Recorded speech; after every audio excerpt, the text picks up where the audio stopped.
Welcome students. बच्चों, पिछली class हम लोग क्लास 10 फिजिक्स में गोलीय दर्पण और उससे संबंधित परिभाषाएं पढ़ी थी, सीखी थी हम लोगों ने। उम्मीद करता हूँ कि आप लोगों को अच्छी तरीके से क्लियर हो गया होगा बेटर। आज हम लोग उसी के आगे पढ़ेंगे। आज हम लोग थोड़ा बात कर लेते हैं अपना जो है दर्पण की बात कर लेते हैं, ठीक है। दर्पण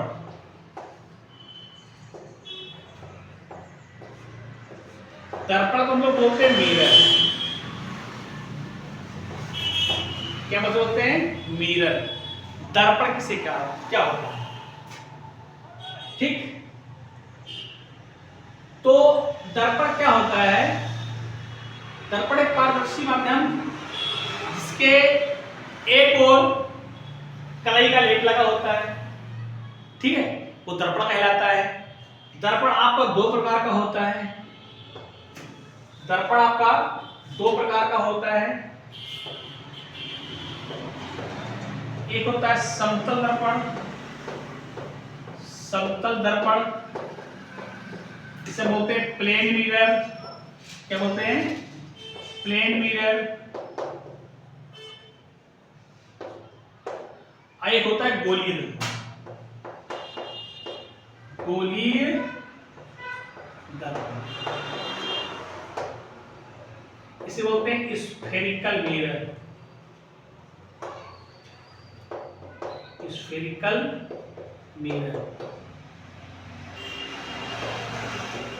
ठीक है।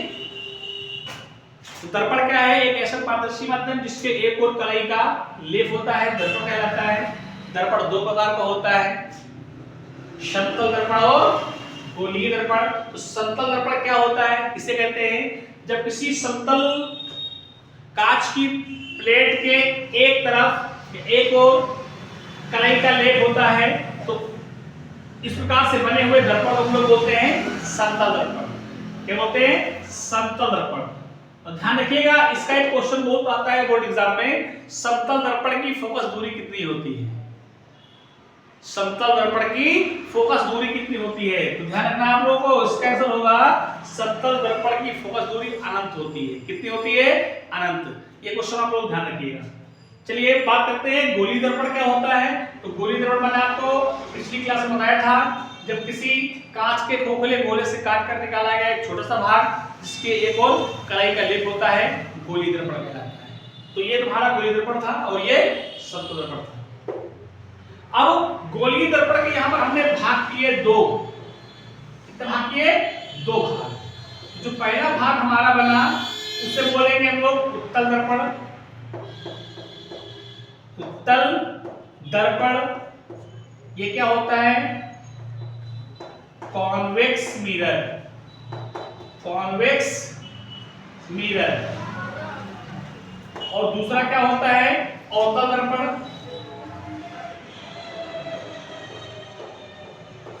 अवतल दर्पण जिसे बोलेंगे कॉनकेव मिरर।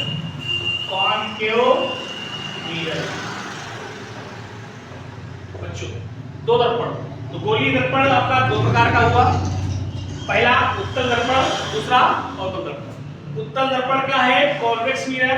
अवतल दर्पण बोलते हैं कॉनकेव मिरर। तो प्रश्न ये उठता है कि उत्तल दर्पण किसे कहते हैं और अवतल दर्पण किसे कहते हैं। गोलीय दर्पण आपको क्लियर हो गया होगा। कांच का खोखला गोले से काट कर निकाला गया एक छोटा सा भाग जिसके एक ओर कलाई का लेप होता है, गोलीय दर्पण कहलाता है।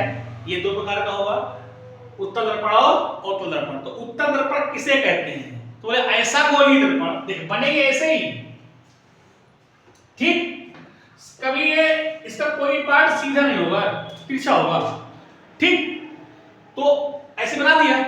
तो अब ध्यान रखिएगा, ये जो भाग होता है, ऐसा जो ये भाग होता है, इसे बोलते हैं धंसा हुआ भाग या दबा हुआ भाग। सीधा नहीं है, ये टेढ़ा है थोड़ा सा। तो जो ये धंसा हुआ भाग होता है, धंसा हुआ या दबा हुआ, और ये भाग होता है उठा हुआ या उभरा हुआ। क्लियर है? तो इस भाग को बोलेंगे क्या? धंसा हुआ या दबा हुआ, और इस भाग को बोलेंगे उठा हुआ या उभरा हुआ। इस प्रकार ऐसे भी दबा हुआ या धंसा हुआ, उठा हुआ या उभरा हुआ।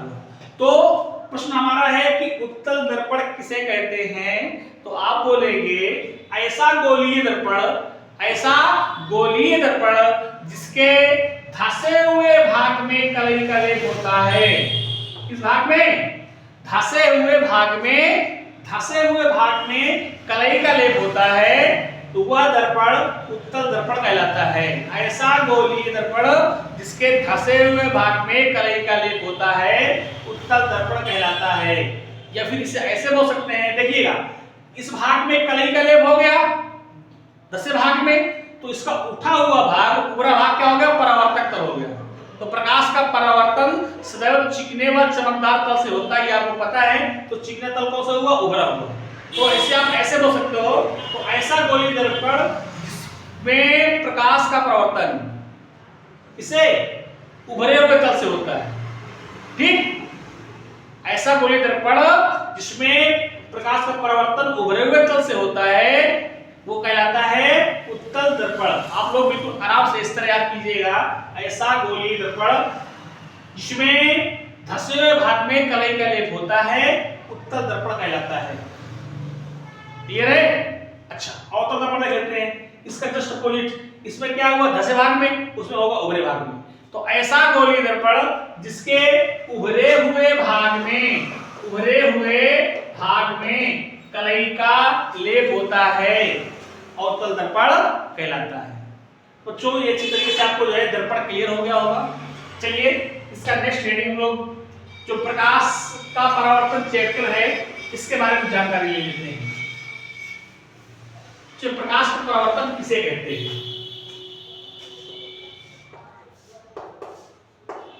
प्रकाश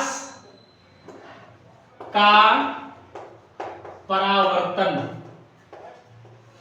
किसे कहते हैं? क्या बोलते हैं इसे? Reflection of light. Reflection of light. ठीक है, इसको आप लोग बहुत ही बेहतरीन तरीके से समझना है। ठीक है, आज आप लोग जो है ये दर्पण पूरा क्लियर कर लीजिएगा। नेक्स्ट क्लास में आज हम लोग जो है इसको प्रकाश का परावर्तन बेहतरीन तरीके से पढ़ेंगे। Thank you.